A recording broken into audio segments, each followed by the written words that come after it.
priests who are committed to preaching the gospel of life, we have to consider how to communicate this message courageously and prudently. But one question that arises at the crossroads of these virtues is whether preaching pro-life can threaten the Church's charitable status. The Church equips its members to address different political and social questions by helping them to develop a well-formed conscience.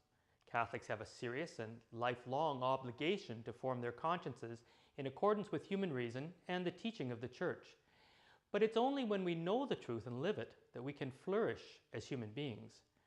The Church's mission of forming consciences means that priests, as cooperators with the authentic magisterium of the Pope and bishops in union with him, need to share with others the truth that the Church teaches.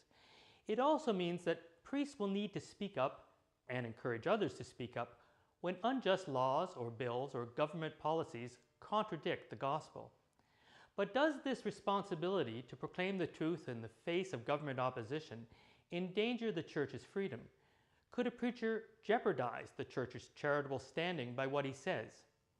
In Canada, there are laws which protect the right of the Church and other charitable organizations to speak freely in accordance with their principles. The essential distinction which preachers need to make is between what the Canadian Revenue Agency calls partisan political activity and non-partisan political activity.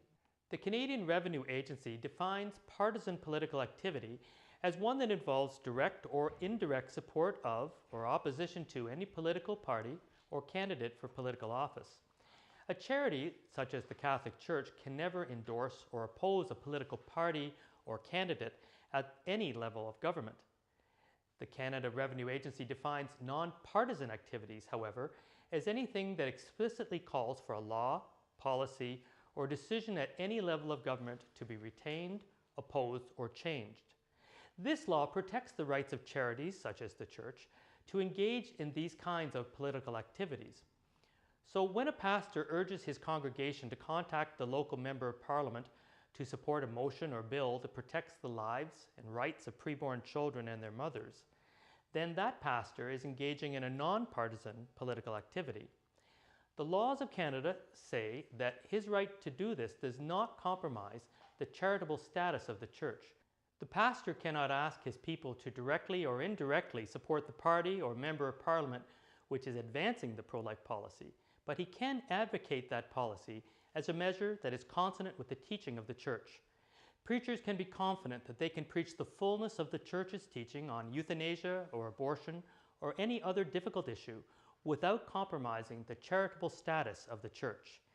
If you're interested in pursuing this further, please contact us at the address which you see on your screen, and we'd be glad to help you in any way possible.